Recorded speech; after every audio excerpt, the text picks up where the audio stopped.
que la convocation de Pape Ngagne Ndiaye nekk na yow li nga comprendre. Bon, je sais pas, un journaliste qui pose une question, qui a une réponse X ou Y, et à partir de cette réponse qu'on puisse le convoquer, peut-être boo convoqué Pape Ngagne di nga woo directeur de publication ba bu télévision ba di nga woo peut-être après bon c'est ay jugement la yoo xam ne da nga naan c'est selon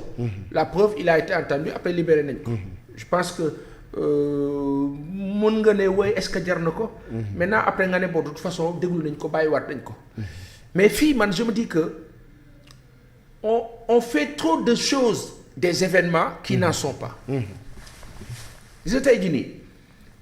même ci wàllu sunu ay contenu de télé de radio de tout ce qu'on veut si les conditions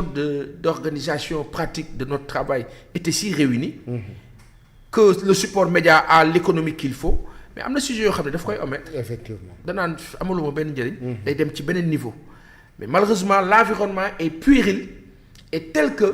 ku ci nekk yaa ngi ci qui-vive boo xam ne da ngay ut loo am léegi ci biir ut loo am bi écoute man su ma waxul ci kaaw Doudou Wade sama émission du am valeur parce que nit ñi loolu ñuy déglu et malheureusement on est dans un pays de commérage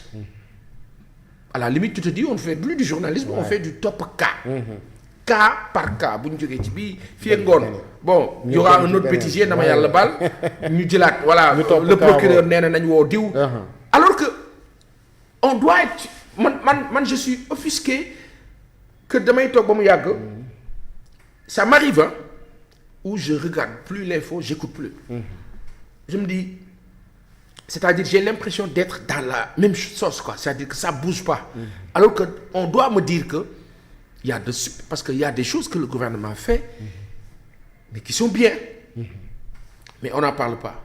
pourquoi on n'en parle pas tu te dis mais où sont les services de com de ces entreprises publiques et privées qui doivent montrer les choses mais bu dee RTS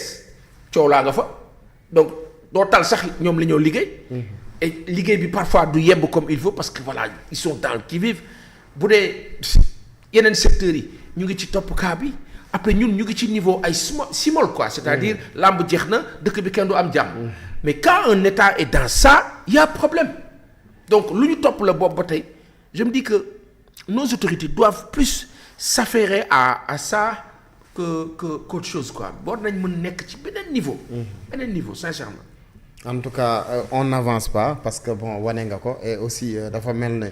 tey les autorités ci boppam aussi daanaka dafa mel ne ñoo bëggul ñu avancer parce que tey am na sujet boo xamante ne aussi faaw ñu laal ko muy mbirum Ousmane Sonko ak Mame Mbaye Niang parce que aussi nekk na mbir boo xamante ne aussi soxal na réew mi ndax récemment dégg nga ko ak les avocats de Mame Mbaye Niang yu ne dañuy porter plainte sax Ousmane Sonko ba boole ci porter plainte encore Cheikh Diba ministre des finances parce que jàpp nañ dafa def rapport boo xamante ne usage de faux la muy ay mbir yoo xamante ne su dee li am la quand même lu doy waar la ba Mame Mbaye Niang aussi ses avocats dañuy intenter aussi la justice pour wàllum 200 millions yi pour ñu fay ko aussi épisode yooyu bon xam nga je sais pas si xawma comment je vais expliquer ça xam nga tey jii nii moi je suis étonné que ñu nekk ci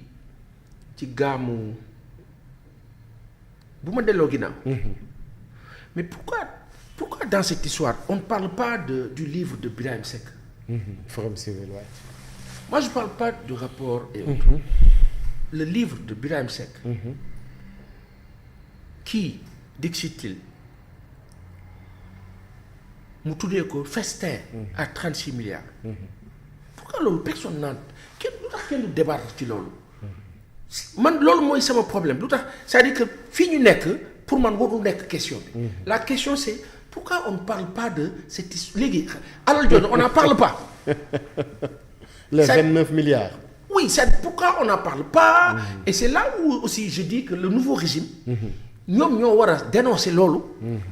ñoo war a wane qu'est-ce qui s'est passé si c'est ça comme concerne... ça ñu bàyyi diffamation dugg ci gestion bi c'est pas une question c'est-à-dire que diffamation du débat c'est plutôt est-ce que li ñu dénoncer foofu est-ce que am na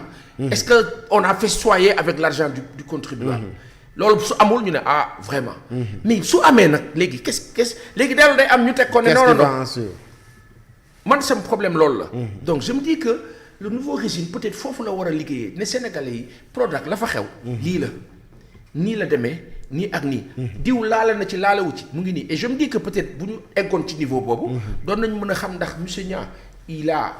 eu affaire ou pas peut-être à partir de là di nga ne ah moom kat laalewu ci kon kat kii di kilifa bi monsieur Sonko def ko diffamé. peut-être mën nga wax loolu mais on veut ignorer l'essentiel.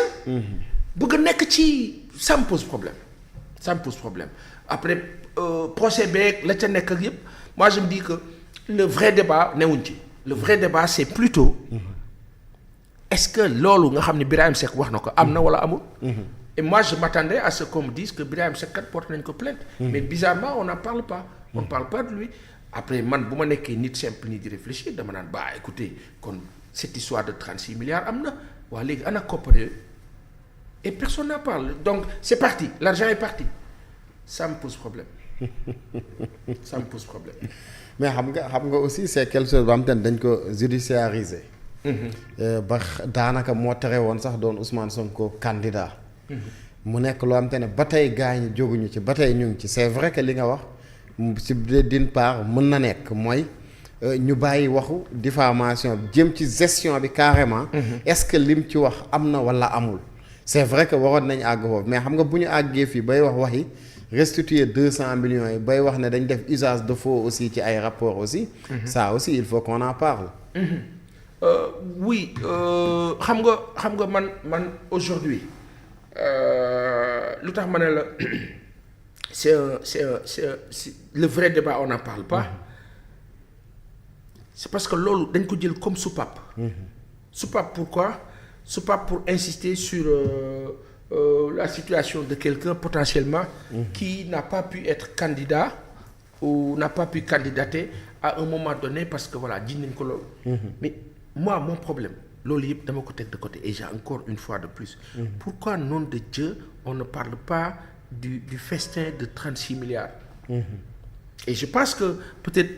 à l'occasion on pourra nous-mêmes questionner ça et là pour mieux comprendre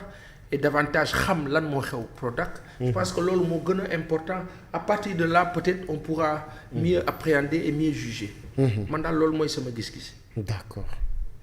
d'accord tey moom paasoon noonu la dikkee ak gaañ en tout cas xam naa ne c'est un peu compliqué parce que bu ñuy dem bay wax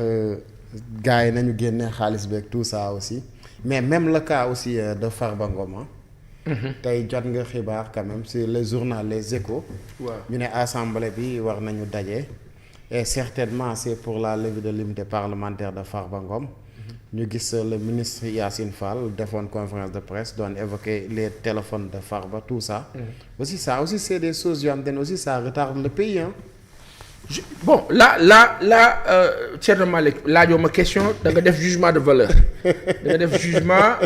déjà tout de suite orienté ma dans le sens où ok loolu dafay retarder le pays je ne crois pas par contre la chose c'est de savoir